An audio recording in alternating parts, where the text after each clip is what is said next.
How did they know that my wife took it all? And I'm not researching roles. How did they know? Welcome back to the channel, everyone. Today I'm going to be doing a in-depth analysis of the main character Jin Kazama. Now, I already did a video like this for Heihachi. There were some big things discussed in there, whether or not he would be in Tekken 8. Looking at everything in that video, I came to a concrete answer, so check that out. But also I did Kazuya, and the reason why I did Kazuya is because I wanted to see what that character would be. If it's only going to be Kazuya and Jin, what are these characters going to bring to the table in Tekken 8? So I did Heihachi, Kazuya, and now Jin Kazama. If you're new to the channel, just go to the Tekken lore playlist and you'll see all of the past characters that I did. But Jin Kazama, trained by his grandfather Heihachi Mishima, Jin wishes to avenge the apparent death of his mother Jin Kazama. However, Heihachi betrays Jin to awaken a genetic anomaly within his body known as the Devil Gene. He is also antagonized by his father, Kazuya Mishima, from whom he inherited the Devil Gene. Critical reception to the character has been positive, with commentary focused on his moves and his role within the wider Tekken story. Since his introduction into Tekken 3, Jin has proven to be quite popular and has often been described as one of the best Tekken characters due to his fighting style and because of the impact he had on the storyline. Now, before we jump into the next section from the wiki, I want to just read some of these tweets from Harada. I have about 15 or so we're just going to read some of these and then we'll jump back into the wiki. But the first one, I translated it from Japanese to English. You can see the picture that he's talking about. Someone asks him, was Jin hot-blooded character at the beginning of Tekken 3? Harada responds, no, at the beginning of the development it was hot-blooded character, but at the time of release he became a pretty shadowy person. It says, despite their similarities, Jin was a more caring character in contrast to his mean-spirited father. This was the result of their different upbringings. However, both ended up becoming more alike as characters because of their dark stories, like their shared antagonism for Heihachi Mishima. This would further corrupt Jin, but in a different way than his father. Rather than destroying the world like his relatives, Jin instead wishes to end the Mishima bloodline and himself in the process. The Tekken story gets really dark really fast.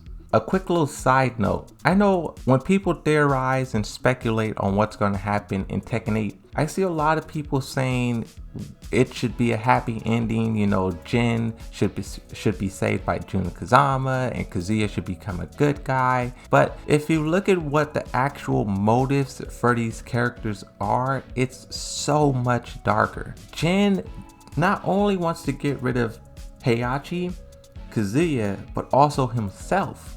And now I'm starting to wonder, what about the Hydro Clan? That was this new faction that was introduced into Tekken 7, and they are the originators of the Devil Gene. Well, I won't say originators, but they're a whole clan who possesses it. Of course, they're missing their MIA, but what is Jin going to do now? Because even if the Mishimas are gone, the Devil Gene will still exist within them. There's a lot of things that I want to see how Jin reacts to. The survival of Azel within Zafina's arm, Claudio the sorcerer who's cooking up some scheme against him. There's a lot of things that Jin is going to have to be careful of and watch out for in Tekken 8. And if the developers do it right, whew, that could be the best story. In terms of fighting games, I think so. They have to nail it. They have to. He says the Tekken story is written from Jin's perspective because he is the main character. Jin's concept was that of an innocent young kid corrupted by the evils of society, who would become one of the series' greatest villains as crafted by Harada over the span of 10 years. I want to take a quick detour. I have a screenshot here. This is from Kazuya Mishima's wiki. But when I did his story, I left this paragraph out. And there's no way I can't mention this. This is so important. I want to read this because it also ties into Jin and the Devil Jin as well. The devil form is said to be based on Go Nagi's manga Devilman, where the main character Akira develops as a similar appearance. If you guys haven't seen the Devilman anime on Netflix, definitely go watch it. It is rated R or whatever, mature, but it was really good. And you can see the similarities between Kazuya in that.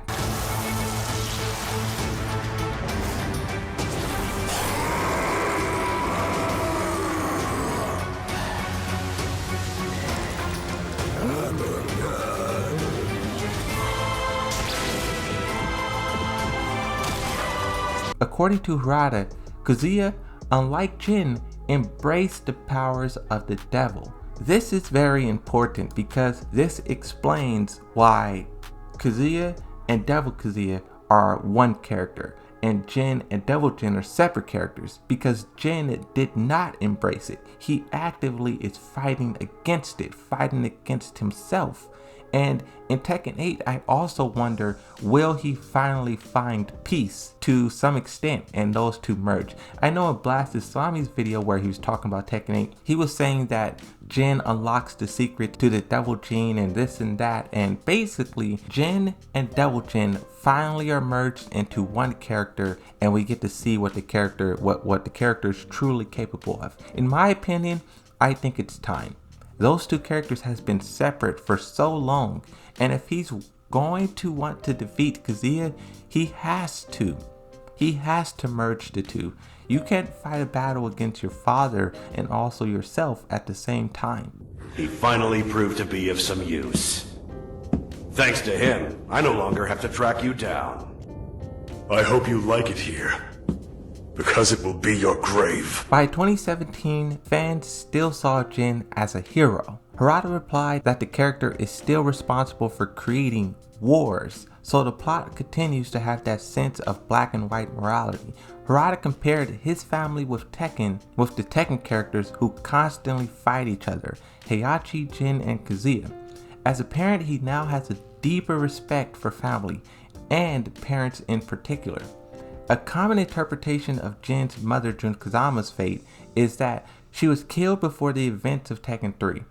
This is explored in the story from Jin's point of view, and is the belief that most gamers shared. However, Jin and the gamers were actually incorrect. Jin is missing. As a result, Harada explained that as far as the rivalry between Jin and Kazuya is concerned, Jin would be present at the eventual confrontation.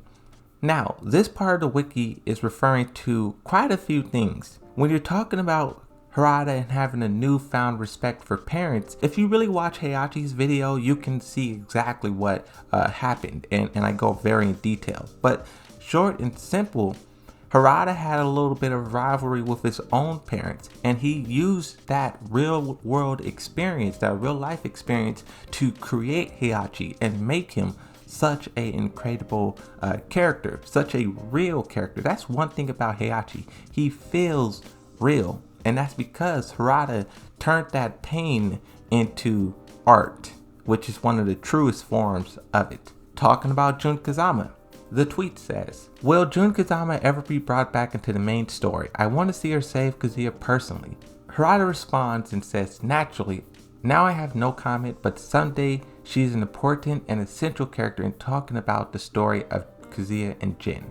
I know I read that tweet a few times, but it really is important, and you do have to go back to it from time to time. While we're at it, let's look at some more tweets. Someone asks, I am from Brisbane, Australia. Why did Jin learn karate in Brisbane during Tekken 4? So this is kind of cool. The place where Jin learned karate, someone from there is asking Harada what made this place so special. And Harada says that place was no surveillance of the Mishima. And it kind of sounds weird at first, but when you think about it, we have been shown time and time again that the Mishima Zaibatsu has spies everywhere. In Dragunov's story, they're interfering with the Russian government. In Josie's story, in Giga's story, there's so many different. In Christine's story, the Mishima Zaibatsu, I don't know how they do it, but they have spies everywhere. They probably have more spies than they do soldiers. The fact that they get all of this information is unreal. But you can see, that Jin knows where to go to escape from those eyes, escape from those spies. In Tekken 3, Jin is not a tournament winner officially. In the past, I already explained this, and this tweet gives a lot of credit to what happened with Paul Phoenix. Of course, in Tekken Bloodline, we saw something different. But in Tekken 3, Jin was not in the tournament, and I guess he was just hunting Ogre, and Ogre was a part of this tournament, and he just showed up and just did whatever he wanted to. I'm Jin Kazama, screw this tournament, is kind of what happened. Mr. Harada, when I heard that, A Little Hope came out, and they have some link here. I don't know what this is, so I don't get the full context, but in response, Harada says, it seems to be interpreted arbitrarily, but regardless of Jin's life or death, Tekken 7 is an orthodox sequel and the devil can exist regardless of Azael's seal. So this is kind of a mouthful. I don't know if you guys know this, but when Tekken 7 was being advertised, when the game was just about to release, most people did not know whether Jin was alive or dead. Kind of the same thing with Heihachi. No one knows if he'll be in Tekken 8. It was the same thing with Jin. And Harada basically kept his lips sealed. One thing about Jin too, in promotion for Tekken Bloodline, someone was interviewing Harada and they said, if you can say one thing to Jin, what would it be? And Harada says, Jin was an actual real person. The Tekken chief producer had only one thing to say to him. I'm sorry for always putting you through so many awful things. And I think that shows how dark this character is and how much he went through, right? Going back over to the wiki. Before the revelations of Jin inclusion in Tekken 7, there were many gamers who asked Harada if he survived the battle against Azael in Tekken 6. Harada refrained from answering a question about Jin's status, but said Tekken 7 would be a proper sequel to the series with or without Jin. However, both Jin and his devil persona were leaked in 2015 by fans. For Tekken 7, Jin was made into a hidden sub-boss in the game arcade mode. Now the reason why I'm reading this part is because I think it's so fascinating what they wanted to do for Jin. And if you think about the story of Tekken 7, it starts off with Nina looking for Jin.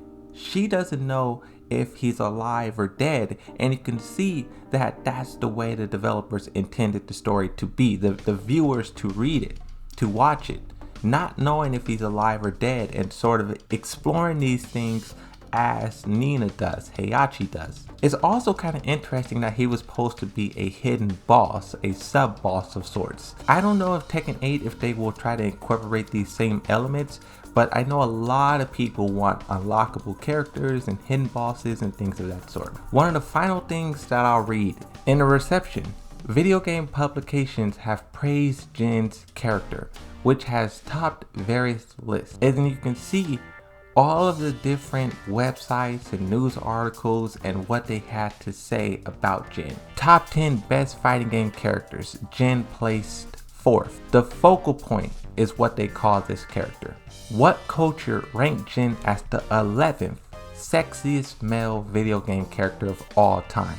That's very high. Not fighting games, but just video games as a whole. When you talk about Tekken 8 and Jin and Kazuya, and I guess Heihachi as well, Jin Kazama, the Mishimas basically, I think these characters are so incredibly detailed, so real. I often say that the ending should not be a happy ending. It should end in tragedy.